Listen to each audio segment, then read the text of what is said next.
여러분, 앤드류라고 하는 아이가 있습니다. 이 아이는 어릴 적에 아버지를 잃었습니다. 그래서 너무 가난하게 살았어요. 너무 가난해서 학교를 갈 수가 없었습니다. 이제 동료 친구들이 초등학교를 졸업할 때쯤에 이 아이는 양복점에 취직을 하게 됐습니다. 그래서 그 안에서 열심히 일을 배우는 거죠. 그리고 나서 17살에 양복점을 차리게 됩니다. 그리고 그 이듬해에 결혼을 하게 돼요. 수성공의 그 딸과 결혼을 하게 됩니다. 그런데 이 앤드류의 아내가 남편을 보니까 글을 하나도 모르는 거예요. 학교를 다니지 않았으니 글을 모르는 거죠. 그래서 저녁이 되면 매일같이 이 아내가 앤드류에게 글을 가르쳐 줍니다. 그래서 사랑하는 아내에게 매일같이 글을 배우는 건 신혼처럼 매우 달콤했습니다. 그래서 이제 공부하고 책 읽는 거에 취미가 붙게 됩니다, 어느덧. 그래서 밤새도록 책을 읽는 거예요. 책이 너무 재밌어요. 그렇게 밤새도록 책을 읽는 가운데 어느덧 한 가지를 가르쳐주면 10가지를 깨우치는 그런 경지에까지 이르게 됩니다. 나중에 이 사람이요, 테네시의 주지사가 됩니다. 미국에요. 뿐만 아니라 상원 의원이 되죠. 그리고 아브라함 링컨 대통령의 그 뒤를 위해서 17대 대통령이 됩니다. 바로 앤드류 존슨 17대 미국 대통령입니다.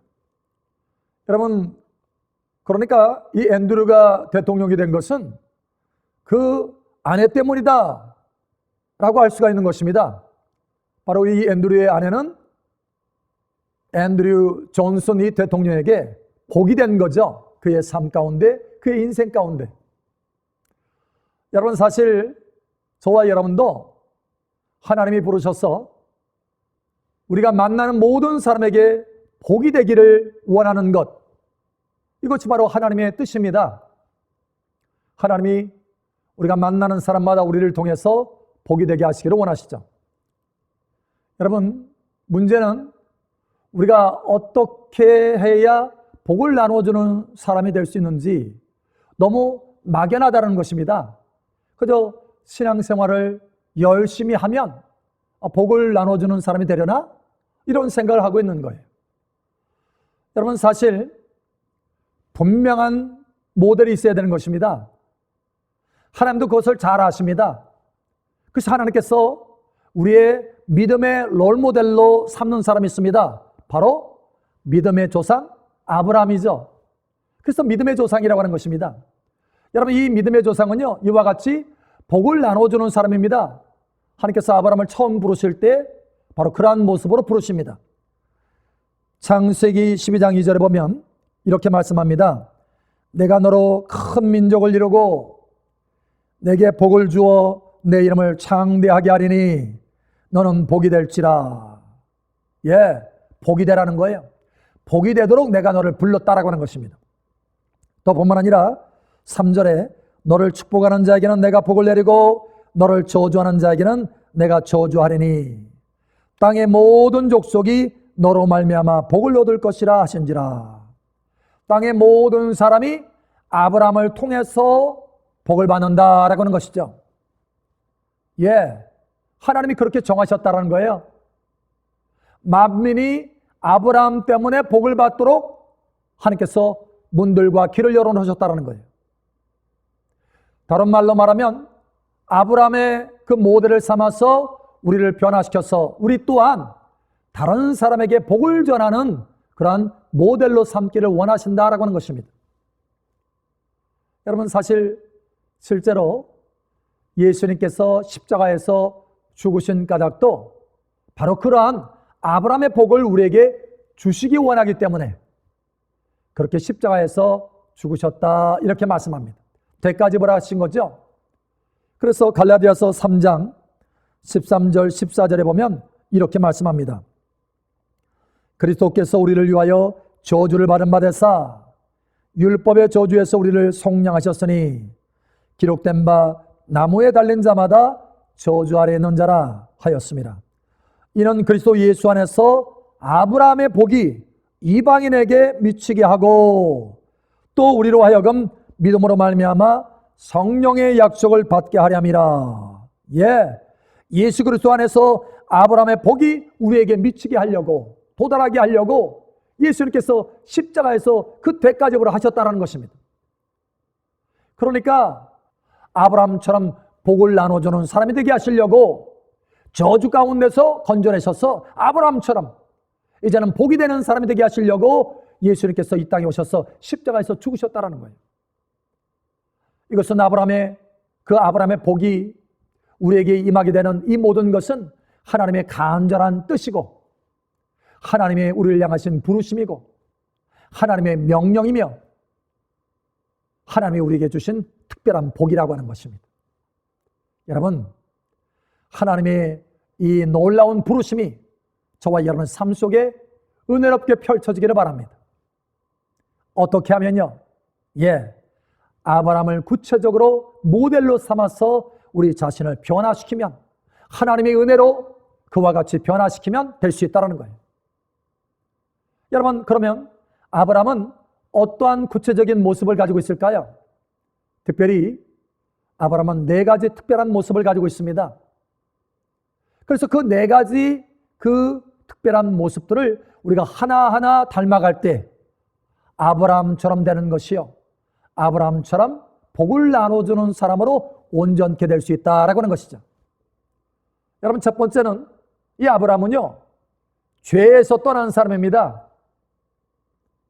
사실 하나님께서 아브라함을 부르실 때 75세였는데 그 갈대아 우르 땅, 이 땅은요 우상 숭배의 땅입니다. 사실 큰 도시입니다. 당시에 아주 유명하고 그러니까 전 세계적으로 아주 발달된 도시예요. 그런데 그 도시에 우상이 성행한 것입니다.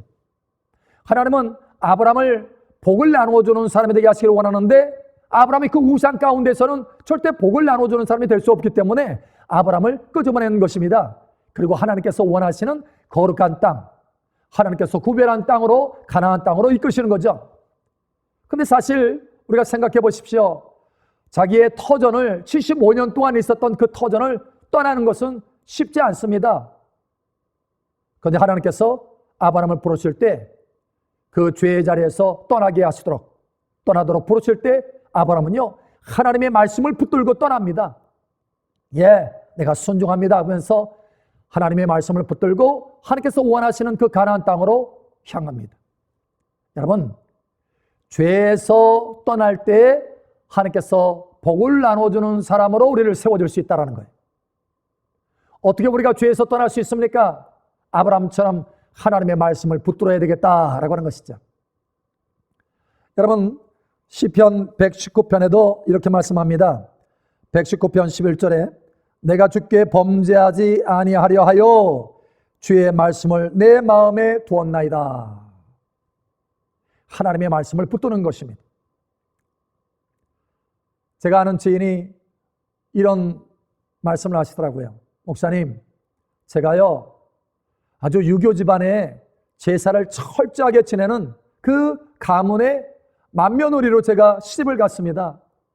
그러니 얼마나 힘들었겠습니까? 얼마나 제사 지내는 것이 많았겠습니까? 그런데 제가 어느 날 예수님을 알게 되었습니다. 예수 믿게 되었어요. 더 이상 제사를 지낼 수가 없었습니다. 그래서 제가 제사를 지내지 않는다고 했더니 그 가문에서 시댁에서 난리가 났습니다. 그래서 저를 미워하는 거예요. 모든 사람이 다 미워합니다. 그런데 제가 복음을 전했습니다. 한 사람 한 사람 복음을 전했는데 시누이 하면서 또 주변의 사람들 다 시부모님, 어머니, 또 그 아버님, 시아버님 하면서 복음을 다 증거했다는 거예요. 어느덧 그 가문의 그 가정의 사람들이 다 예수 믿게 된 것입니다. 처음에는 저거 잘못 들어왔다 하면서 손가락질했던 그 사람들이요, 와, 이제는 내가 복덩이구나, 우리 가문의 복덩이구나 라고 하면서 칭찬을 하게 되었다고 합니다. 예, 한 사람이 죄에서 떠나니까 한 가문이 죄에서 같이 떠나고 복 있는 사람이 되었다라고 하는 것이죠. 한 사람의 죄에 떠난 그 사람이 그 가문의 복이 되었다라고 하는 것이죠. 여러분, 죄에서 떠날 때만이 다른 사람에게 복이 될 수가 있는 것입니다. 또 아브라함은요, 예배에 성공한 사람입니다. 아브라함은 가는 곳곳마다 예배를 드렸다 이렇게 말씀합니다. 하나님의 말씀에 창세기 12장 8절에 보면 거기서 베델 동쪽 산으로 옮겨 장막을 치니 서쪽은 베델이요 동쪽은 아이라 그가 그곳에서 여호와께 제단을 쌓고 여호와 이름을 부르더니 라고 말씀하고 있습니다. 그러니까 가는 곳곳마다 제단을 쌓고 하나님 앞에 예배를 드렸다는 거예요. 그랬을 때 하나님께서 아브라함에게 임하셔서 복을 주시고 그 복이 넘쳐나서 다른 사람에게 복을 줄 수 있는 사람이 되었다라고 하는 것이죠. 여러분, 실제로 출애굽기 20장 24절에도 이렇게 말씀하지 않습니까? 내게 토단을 쌓고 그 위에 내 양과 소로 내 번제와 화목제를 드리라. 내가 내 이름을 기념하게 하는 모든 곳에서 내게 임하여 복을 주리라. 내가 먼저 복을 받아야 다른 사람에게 복을 줄 수 있죠. 내가 복이 없는 사람이 되고서는 어떻게 다른 사람에게 복을 나눠주겠습니까? 여러분, 사실 예수님도요, 영생의 복을 나눠주는 그 사역을 하기 전에 시험을 받습니다. 광야에서 40일 동안 금식하고 테스트를 받으시죠. 그 테스트의 마지막 세 번째 테스트가 뭐냐? 예배 테스트입니다. 예배 승리하는 거죠. 그래야 다른 사람에게 영생의 복을 나눠줄 수 있다라고 하는 것이죠. 여러분, 그래서 마태복음 4장 9절 11절에 보면 이렇게 말씀합니다. 이르되 만일 내게 엎드려 경배하면 이 모든 것을 내게 주리라. 이에 예수께서 말씀하시되 사탄아 물러가라. 기록되었으되 주 너희 하나님께 경배하고 다만 그를 섬기라 하였느니라. 이에 마귀는 예수를 떠나고 천사들이 나와서 수종도니라 이렇게 말씀합니다. 예수님께서도 예배에 승리하셨다는 거예요. 예배 시험에. 그랬을 때 하나님 앞에 복을 나누어주는 영생의 복을 나눠줄 수 있도록 하는 통로가 되셨다라고 하는 것이죠. 예, 여러분들 이와 같이 예배에 성공함으로 복을 나누어주는 통로가 되시기를 축복합니다. 아프리카에 보면 서쪽에 감비아라고 하는 나라가 있습니다. 한 160만 정도 되거든요, 인구가. 크지 않은 나라죠. 그런데 거의 90% 이상이 이슬람입니다. 이슬람 국가인 거예요. 그런데 그곳에 선교사님들이 들어가서 복음을 전합니다. 한 마을에 한 자매가 전도를 받아서 예수를 믿게 되었어요. 그리고 하나님 앞에 예배하는 사람이 되었습니다. 그런데 그게 발각된 거예요. 마을에서 온 동네 마을 사람들이 이 자매를 끄집어냈습니다. 그리고 돌로 칩니다. 그리고 쫓아냈어요. 그래서 오갈 데가 없으니까 선교사님들이 머무는 그 건물에 함께 유하게 되었습니다. 그러고 나서 그곳에서 함께 예배하고 또 기도하고 성경을 공부하는 거예요. 그런데 그 나라의 대통령이 어느 날 공개적으로 영부인을 뽑게 되었습니다. 아니, 그런데 그 자매가 영부인이 된 거예요. 영부인으로 뽑혔어요. 그래서 대통령 자기 남편에게 간청을 합니다. 기독교에 자유를 주세요. 이렇게요. 그 남편이 그것을 받아들여서 매주 토요일마다요, 방송을 합니다.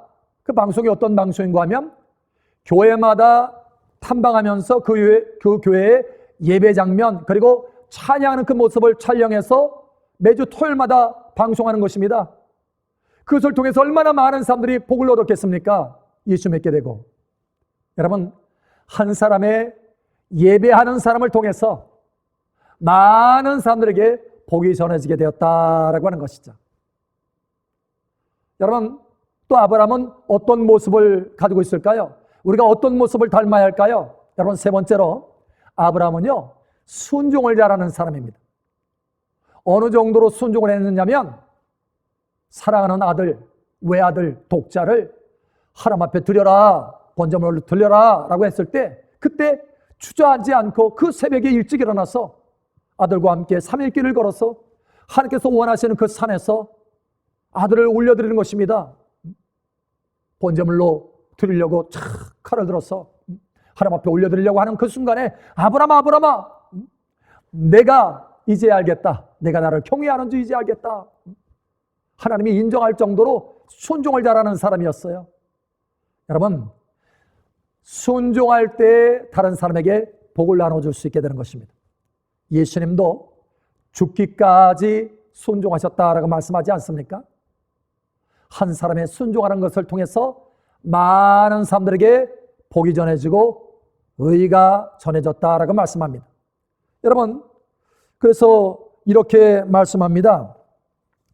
로마서 5장 19절에 보면 한 사람이 순종하지 아니함으로 많은 사람이 죄인 된 것 같이 한 사람이 순종하심으로 많은 사람이 의인이 되리라. 한 분 예수님의 그 순종으로 많은 사람들에게 영생의 복이 전해졌다. 마찬가지입니다. 한 사람의 순종, 아브라함처럼 한 사람의 순종하는 것을 통해서 많은 사람들에게 복이 전해진다라고 하는 것이죠. 제가 집회를 다니다 보면 초청이 들어오는데 가고 싶지 않은 곳들이 있습니다. 더러. 사실 그런 곳이 있어요. 근데 어느 날 초청이 들어왔는데 정말 그 장소는 가고 싶지 않았어요. 그 교회는. 그런데 하나님께서 가라고 하시는 것입니다. 그래서 하나님께서 가라고 하면 순종해서 가겠습니다 하고 갔어요. 가서 보니까 아닌 게 아니라 이 집회 준비가 하나도 안 돼 있는 거예요. 분위기가 하나도 안 돼 있어요. 사람들이 우왕좌왕하고 심지어 거기 담임 목사님도 우왕좌왕하는 것입니다.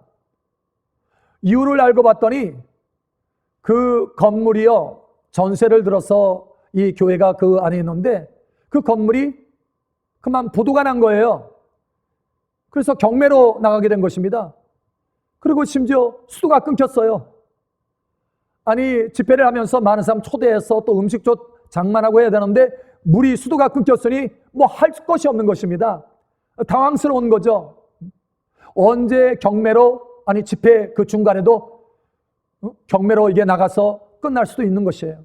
그러니 분위기가 되지 않는 것입니다. 그런데 하나님께서 집회하라라고 하시는 거예요. 그래서 순종해서 계속해서 집회를 합니다. 3일째가 되었습니다. 하나님의 은혜가 막 부어지기 시작하는 거예요. 뭐가 마음이 열어지면서 하나님 앞에 기쁨으로 찬양하고 경배하는데 하나님의 은혜가 막 부어져요. 하나님의 역사가 나타나기 시작하고 심지어 그 큰 문제가 해결된 것입니다. 그래서 그 담임 목사님이 그냥 앞에 나와가지고 덩실덩실 춤을 추면서 나는 살았네 하면서 춤을 추는 거예요. 하나님 앞에 경배하면서 춤을 추는 것입니다. 그리고 저에게 오더니 껴안아 주시는 것입니다. 사실 나이가 드신 분이거든요. 그래서 껴안아 주시면서 목사님은 내게 복입니다. 목사님 내게 복입니다. 우리에게 복입니다. 그러시는 거예요. 여러분, 순종했더니 그곳에 복이 임한 것이죠. 한 사람의 순종으로 많은 사람들에게 복이 이어지게 되는 것입니다. 여러분, 순종을 통해서 많은 사람들에게 복이 전해지기를 예수님으로 축복합니다. 여러분, 아브라함은 또 어떤 모습을 가지고 있습니까? 네 번째로 아브라함은요, 다른 사람을 위해서 간절히 기도한 사람이었습니다. 여러분, 소돔과 고모라가 멸망할 때 그 안에 있는 조카 롯을 생각하면서 조카 롯과 소돔을 위해서 간절히 주님 앞에 구하지 않습니까? 하나님께서 하나하나 그 기도와 간구를 받으셔서 결국은 응답하시죠. 롯을 거기서 끄집어내 주십니다. 그 불 가운데서 롯을 건져주시겠다라고 하는 것이죠. 여러분, 다른 사람을 위해서 기도함으로 다른 사람의 인생이 새로워지기를 축복합니다. 여러분을 통해서 복을 받는 거예요. 또 아브라함은 창세기에 보면은 아비멜렉 왕을 위해서도 기도하지 않습니까? 그래서 그 가문에 임하는 하나님의 큰 진노가 떠나지 않습니까? 그래서 아브라함은 다른 사람을 위해서 기도한 사람이었어요. 여러분, 예수님도 바로 기도하시는 분이십니다. 저와 여러분을 위해서요. 중보하시죠. 여러분, 이렇게 말씀하죠. 로마서 8장 34절에 보면 누가 정죄하리요? 죽으실 뿐 아니라 다시 살아나신 이는 그리스도 예수시니 그는 하나님의 우편에 계신 자요 우리를 위하여 간구하시는 자시니라. 예, 예수님께서도 저와 여러분을 위해서 간구하고 계십니다. 간절히 하나님 앞에 구하고 계신다는 거예요. 그러니 아브라함처럼 우리가 다른 사람에게 복을 전해주기 위해서는, 예수님처럼 우리가 다른 사람에게 영생의 복을 전하는 통로가 되기 위해서는 다른 사람을 위해서 기도하는 사람이 되어야 되겠다라는 거예요. 여러분, 사도행전에 보면은 바울도 마찬가지지 않습니까? 서신서에 보면은 사도 바울도 내가 예수님의 심장을 가지고 너희를 위해서 너희를 사랑하면서 기도한다라고 말하지 않습니까? 여러분, 그 바울의 기도를 통해서 얼마나 많은 사람들에게 하나님의 생명의 복음이 전해졌습니까? 복이 된 것이죠. 바울도요. 여러분, 저와 여러분이 예수님을 믿게 된 것도 누군가의 기도를 통해서, 그 간절한 기도를 통해서 저와 여러분에게 생명의 복음이 전해진 것입니다. 이제는 누구 차례인가요? 바로 우리 차례입니다. 내가 하나님의 간절한 뜻을 따라서요, 하나님의 나라가 이 땅에 펼쳐지고 많은 사람들이 구원을 받기 위해서 내가 기도해야 된다는 거예요. 다른 사람을 위해서, 다른 사람이 하나님 앞에서 성장하고 세워지기 위해서, 변화되기 위해서 내가 그 사람을 위해서 간절히 기도하는 사람이 되어야 되겠다라고 하는 것입니다. 아브라함처럼요. 이게 바로 다른 사람에게 복이 될 수 있는 길이다. 이게 바로 하나님의 뜻을, 간절한 뜻을 이루고 하나님의 부르심과 사명을 이룰 수 있는 길이다라고 하는 것입니다. 여러분, 저와 여러분이 누군가를 위해서 간절히 기도하고 그 사람이 변화되고 옳은 대로 돌아온다면 여러분, 그 사람에게 복이 전해지는 것이요 뿐만 아니라 저와 여러분도 하나님께서 존귀함으로 높여주시는 은혜와 복이 임하는 것입니다. 여러분, 그래서 다니엘서 보면은 이렇게 말씀합니다. 다니엘서 12장 3절에 지혜 있는 자는 궁창의 빛과 같이 빛날 것이요 많은 사람을 옳은 대로 돌아오게 하는 자는 별과 같이 영원토록 빛나리라. 여러분, 여러분의 삶이 이와 같이 별과 같이 많은 사람들을 옳은 대로 이끌어서 별과 같이 영원토록 빛나는 복된 여러분 되시기를 바랍니다. 여러분, 하나님께서 저와 여러분을 이와 같이 복이 되는 사람으로 부르셨습니다. 이것은 하나님의 부르심이요 하나님의 명령이요 또 우리에게 복이 되는 것입니다. 어떻게 그렇게 될 수 있습니까? 예, 막연하게 신앙생활을 해가지고는 그렇게 될 수가 없습니다. 그러나 분명한 모델, 명확한 모델, 하나님께서 세워주신 아브라함처럼 그 모습이 우리가 변화된다면 그와 같이 될 수 있습니다. 아브라함처럼 하나님 앞에 과감하게 하나님의 말씀을 붙들고 죄에서 떠나면 그와 같이 될 수 있습니다. 예배에 성공하면 그와 같이 될 수 있습니다. 순종을 잘하면 이와 같이 다른 사람에게 복이 될 수 있습니다. 또 다른 사람을 위해서 간절히 기도한다면 여러분은 만나는 사람마다, 여러분을 보는 사람마다 그 사람들에게 복이 전해질 것입니다. 여러분, 이제 아브라함처럼 네 가지 모습으로 변화되어서 여러분의 삶 속에 하나님께서 창대케 하는 복이 임하기를 바랍니다. 뿐만 아니라 많은 사람들을 옳은 대로 이끌게 되어서 궁창의 별과 같이 영원토록 빛나는 복된 여러분 되시기를 예수님의 이름으로 축복합니다.